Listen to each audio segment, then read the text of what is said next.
సుమన్ టీవీలో మీ business promotions కోసం ఈ కింది నెంబర్ను సంప్రదించగలరు.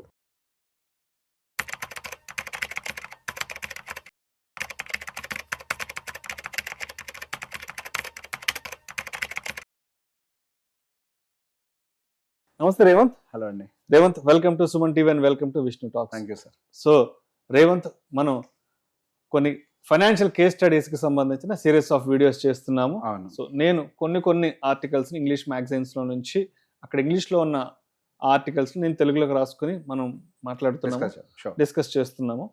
సో మరొక కేస్ స్టడీ ఏంటంటే, నేను ఒక పెద్ద ఐటీ కంపెనీలో ఐటీ జాబ్ చేస్తున్నాను. నెలకి 2 లక్షల రూపాయల చొప్పున, అదే నెలకు 2 లక్షల వరకు నాకు శాలరీ వస్తుంది. ఇప్పుడు నా వయసు 45 సంవత్సరాలు.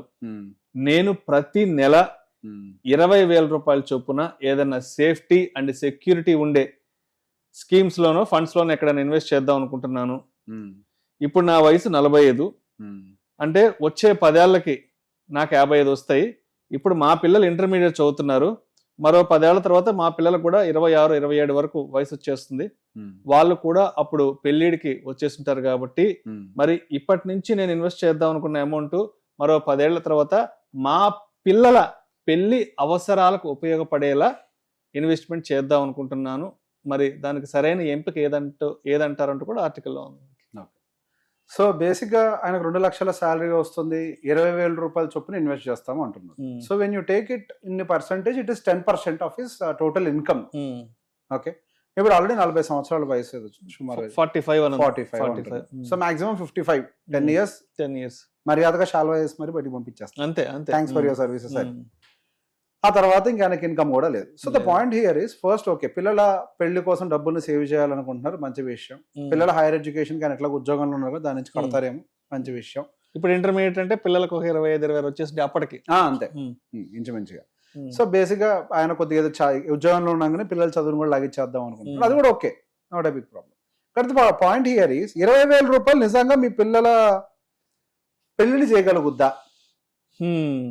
ఇప్పుడు ఒక పిల్లవాడి పెళ్లిని మనం అంచనా వేద్దాం ఫస్ట్. ఇప్పుడు average Indian average marriage cost 30 లక్షల 35 లక్షలు అవుతుంది. 35 లక్షలు, మనం 30 లక్షలు తీసుకుందాం. ఎక్స్పెక్టెడ్ ఇన్ఫ్లేషన్ అప్రాక్సిమేట్ గా మనకి మ్యారేజ్ కి 10% ఉంటుంది. 10% అప్రాక్సిమేట్ గా వాళ్ళ పిల్లల పెళ్లి వయసు వచ్చేసరికి 77 లక్షలు అవుతుంది. ఓకే, ఆయనకి 2 పిల్లలు ఉన్నారు. 2 పిల్లలకి ఏనంటే here and there it is around 1.5 crore. 1.5 crore దాకా ఖర్చు అవుతుంది. ఇంకో 10 సంవత్సరాల తర్వాత పెళ్లి చేయాలంటే 2 పిల్లలకి. ఇప్పుడు మీరు 20,000 చొప్పున సేవ్ చేసుకుంటూ వెళ్తే మీకు 10 సంవత్సరాల్లో మీరు టోటల్ గా సేవ్ చేసేది 24 lakhs. దానికి రిటర్న్స్ యాడ్ అయ్యి మొత్తం కలిపి ఒక 44 lakhs అవుతుంది at the rate of 12%. Okay, me purpose solve చేసిందా? మీరు ఇంకా సేఫ్ ఇన్వెస్ట్మెంట్ అంటున్నారు. సేఫ్ అంటే ఏంటి? ఎఫ్డి తప్పించి ఇంకోటి ఉందా? ఎఫ్డీలో పెట్టుకోవాలి. ఈ ఎఫ్డీలో పెట్టుకున్నారు అనుకోండి, సరే మీరు సేఫ్ స్ట్రాటజీ అనుకుంటున్నారు కాబట్టి ఎఫ్డీలో పెట్టుకుంటే ఎంత వస్తుంది? గట్టిగా డబల్ అవుతుంది మాక్సిమం, అంటే 34 లక్షలు అవుతుంది.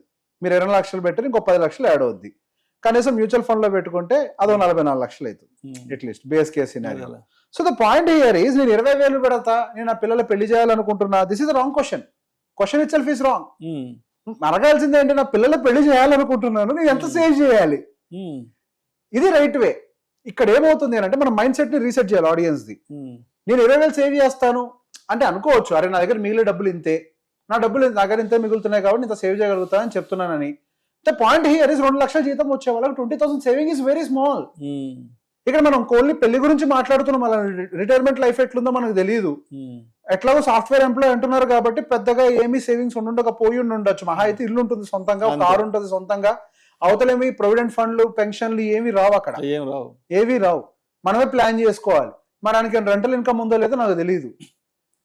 సో బేసిక్ ఇక్కడ మల్టిపుల్ కేస్ సినారియోస్ అన్నింటిని దృష్టిలో పెట్టుకొని మనం చెప్పేది ఏంటి అంటే, అందరిని గమనించిన తర్వాత క్లయింట్స్ ని, నేను ఎంతో కొంత సేవ్ చేస్తా, చూద్దాంలే టైం ఇచ్చాను అనుకుంటారు. మీరు టైం ఇచ్చి ఎంతో కొంత చూద్దాం అనుకునే టైంకి మీ 10 ఏళ్ళు గడిచిపోతే అప్పుడు మీ పిల్లల పెళ్లి కోసం మళ్ళీ మీరు అప్పు చేయాల్సిన సిచ్యువేషన్ వస్తుంది. So you have to increase your savings. ఎంత రేంజ్ లో అంటే, ఇప్పుడు మీరు 20,000 అంటున్నారు, 20,000కి అప్రాక్సిమేట్ గా we're making somewhere around 44 lakhs. మనకి బేస్ కేస్ సినారియోలో మీరు ఆ టార్గెట్ ని రీచ్ కావాలంటే 70,000 రూపాయలు ఇన్వెస్ట్ చేయాలి పర్ మంత్ పెళ్లిళ్ళ కోసం. అంటే 10 సంవత్సరాల తర్వాత ఇద్దరు పిల్లల పెళ్లి గ్రాండ్ గా చెయ్యాలి అంటే గ్రాండ్ కాదండి, పెళ్లి చేయాలంటే. సరేలే, సరే ఏదో నార్మల్ గా పెళ్లి ఉన్నంతలో చేయాలి అంటే ఎంత అవుతుంది అన్నారు? నెలకి 1.5 కోటి ఖర్చు అవుతుంది, నెలకు 70,000 సేవ్ చేయాలి. సో నెలకి 70,000 రూపాయల చొప్పున వచ్చే 10 సంవత్సరాల పాటు సేవ్ చేయాలి. ఇన్వెస్ట్ చేస్తే అప్పటికి ఎంత వస్తుంది? 1.5 కోటి వస్తుంది. 12% రేట్ ఆఫ్ రిటర్న్ తోటి నిఫ్టీ 50 రిటర్న్ తో క్యాలిక్యులేట్ చేస్తాం మనం యూజువల్లీ. Okay, yeah. సో దాంతో ఏదో అలా ఉరామరిగా పెళ్లి చేయొచ్చు, పెళ్లి చేయగలుగుతాం. సో ద పాయింట్ ఇక్కడ అదే. ఇప్పుడు 20,000 సేవ్ చేస్తా, 10,000 సేవ్ చేస్తా, 2 లక్షల జీతం ఉండేది 20,000 సేవ్ చేయడం ఏంటి అసలు? అంటే ఆయన ఇప్పుడు మొదలు పెట్టాడు అని అంటే సేవింగ్స్ పిల్లల పెళ్లికి, ఆయన రిటైర్మెంట్ కూడా ఇప్పుడు దాకా పెద్దగా ఇన్వెస్ట్ చేసుకుని ఉంటారు. మాక్సిమం ఉంటే పీపీఎఫ్ ఉంటాయి కదా, ఎంప్లాయర్ కాంట్రిబ్యూషన్స్ ఉంటాయి కదా, అవి ఏవో పోతూ ఉంటాయి ఏమో అంతే. ఐ డోంట్ బిలీవ్ అంతకు మించి ఏమి ఉండుండవు. సో ఇక్కడ ఇంకొక మాట చెప్తూ ఉంటాను. ఒక క్లయింట్ నాకు ఒక మాట చెప్పారు. అప్పుడు ఎప్పుడో సార్ ఒక మ్యూచువల్ ఫండ్ లో కొంత డబ్బులు వేసి వదిలేసేసరికి అది all of the sudden into 7 times 8 times అయింది సార్. నేను ర్యాండమ్ గా మొన్న ఈ మధ్య ఓపెన్ చేస్తే అది ఇంత అయింది. ఏం మ్యూచువల్ ఫండ్ లో ఏంటో రిటర్న్ వస్తుందా అని చెప్పేసి నేను ఇప్పటి నుంచి యాక్టివ్ గా ఇన్వెస్ట్ చేయాలనుకుంటున్నాను సార్ అని చెప్పేసి అంటున్నాను. ఆయన ఆ ఇన్వెస్ట్మెంట్ అప్పటి నుంచి కంటిన్యూ చేస్తుంటే, కానీ ఇప్పుడు ఆయన వయసు అయిపోయింది కదా. ఈయన కేసులో కూడా అదే, యూఆర్ ఆల్రెడీ at 45. అసలు ఇక్కడ నుంచి సహజంగా మనం చేయాల్సింది ఏంటి అని అంటే మన అసెట్ రీబ్యాలెన్సింగ్ ని మొదలు పెట్టాలి. అసెట్ రీబ్యాలెన్సింగ్ ఈజ్ మనకి ఎగ్జిస్టింగ్ ఉండేటువంటి ఎంటీ అసెట్స్ ఏమైనా ఉన్నాయా, ఏమి పని చేయకుండా ఖాళీగా పడి ఉన్నాయి. ఇప్పుడు పొలము గిలము ఆయన ఊర్లో ఉన్నాయి అనుకోండి, ఈ రోజు కదా పెళ్లిగానే అమ్మాల్సి వస్తుంది.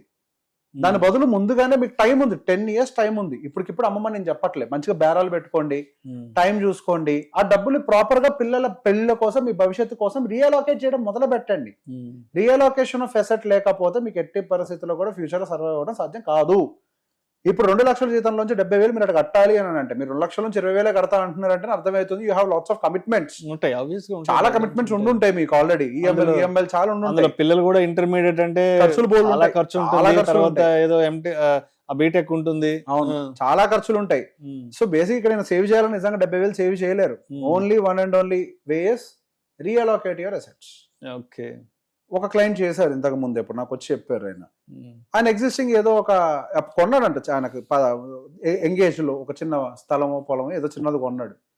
ఆయనకు మనలాంటి వాళ్ళు వీడియోలు అన్ని చూసి ఆయన క్లారిటీ వచ్చింది. నిజమే కదా, ఇప్పుడు రేపు నా పిల్లల చదువులకి కానీ పెళ్లిళ్ళకి కానీ కావాల్సిన క్యాష్ నేను అప్పటికప్పుడు అమ్మాలంటే నాకు లిక్విడ్ క్యాష్ దొరకదు అని చెప్పేసి అమ్మేసుకొని ప్రశాంతంగా ఆయన మంచిగా హైబ్రిడ్ ఫండ్ ఆయనకంతా ఆయన పెట్టుకున్నాడు, మన దగ్గర పెట్టలేదు.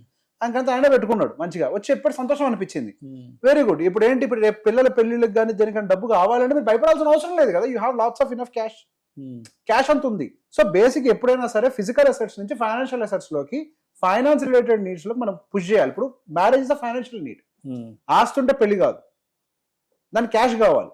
మొత్తం అమ్మనట్లు మీ పెళ్లిళ్ళకి ఎంత అవసరం ఉంటుందో, మీ రిటైర్మెంట్కి ఎంత అవసరం ఉంటుందో దాన్ని లిక్విడేట్ చేసుకొని పక్కకు పెట్టుకోవాలి. డబ్బుల్ని పెట్టుకోకపోతే కష్టపడతాం. Every asset will not serve every problem. So మీరు ఎక్కువ ఎస్ఐపి చేసే ఛాన్స్ లేదు కాబట్టి you have to reallocate your existing assets. There is no other way. Thank you so much. Most welcome.